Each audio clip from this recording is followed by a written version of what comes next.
Hello, this is 2K Tan speaking. Today I'm here to talk about the lack of PlayStation 4 features. I'm a long-standing user of the PlayStation 4 console and all PlayStation consoles.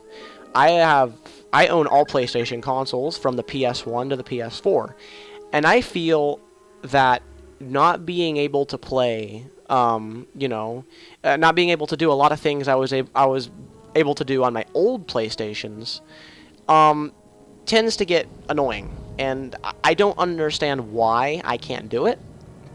Some of these things, because they're very basic, simple things that really should already be implemented if you really look at the history of Sony's how Sony did things in the past. And the first thing I'm going to talk about is no CD support. Now, I don't know what happened, but Sony said they were going to add CD support along with MP3 USB support, which they did add the MP3 USB support, but they never added the CD support. And I know a lot of people are going to say that, well, why would you want to play a CD on your PlayStation 4? CD is a very outdated media. I understand that CD is outdated. That's non-debatable. CD is outdated. That's completely, true. You can't dispute that CD is a very outdated media form.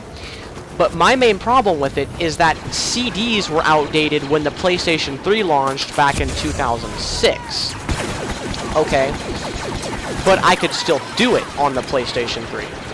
And if you think about how much influence Sony has in the music industry, it would only make sense that I was able to play CDs on my PlayStation 4. But I can't do so. That's just a small gripe, though.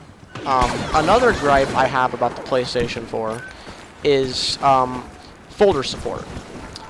There's no local storage or folder support on the PlayStation 4, meaning I can't copy media onto the PlayStation 4's hard drive.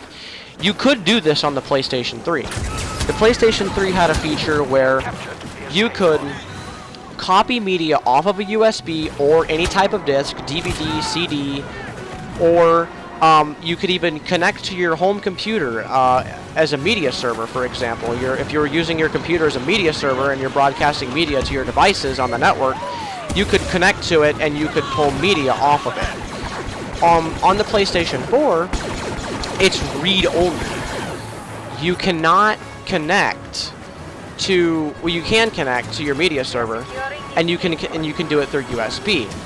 You cannot do it through discs, and it's read-only, meaning you cannot put it on the PlayStation 4's hard drive. When you could do something like that on the PS3 and not the PS4, I fail to understand why Sony would do this. It's a PlayStation 4. It's supposed to have more features, and it's supposed to be able to do the same things the PlayStation 3 could do. But in terms of features, it's quite the opposite. You cannot do many of the things you could do on PlayStation 3 on PlayStation 4. I think it all comes back to sales. The Sony PlayStation 4 is winning sales drastically over the Xbox One. The Xbox One has only shipped about 13 million units, while the PlayStation 4 has shipped about 25 million units, only 2 years into the console cycle per se as well.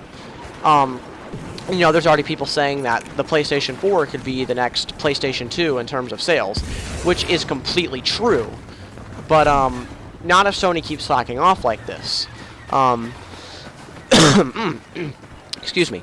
If Sony keeps slacking off like this, it's never going to happen. People are going to start to see through Sony's BS, and they're going to stop buying it.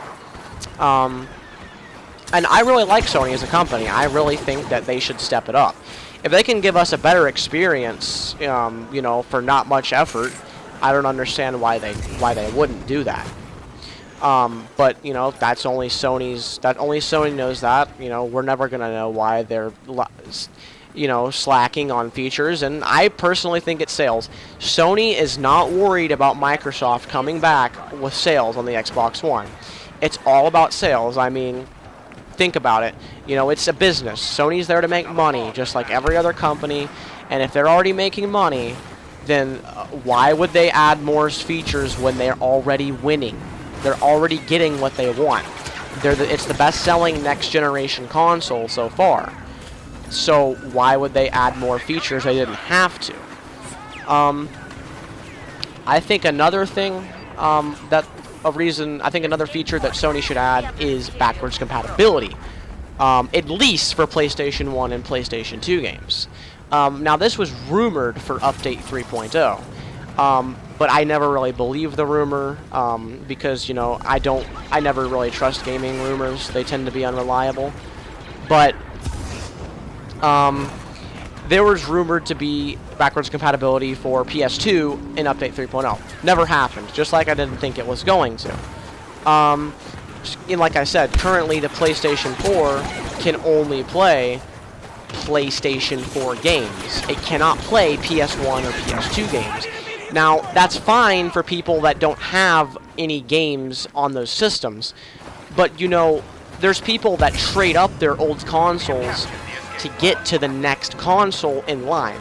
So, like, for example, there was tons of people that traded their PS3 in towards a PS4 and then got the rest of the money elsewhere.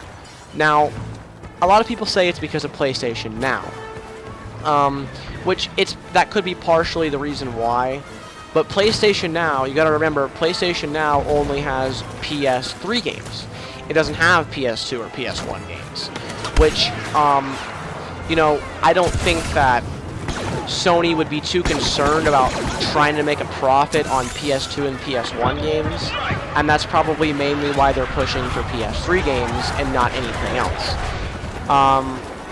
So if they were to add support for PS2 and PS1 games for discs, that would be greatly appreciated. But, you know, I don't think it's going to happen because, like I said, it all comes back down to sales. If they don't have to do something, they're not going to do it.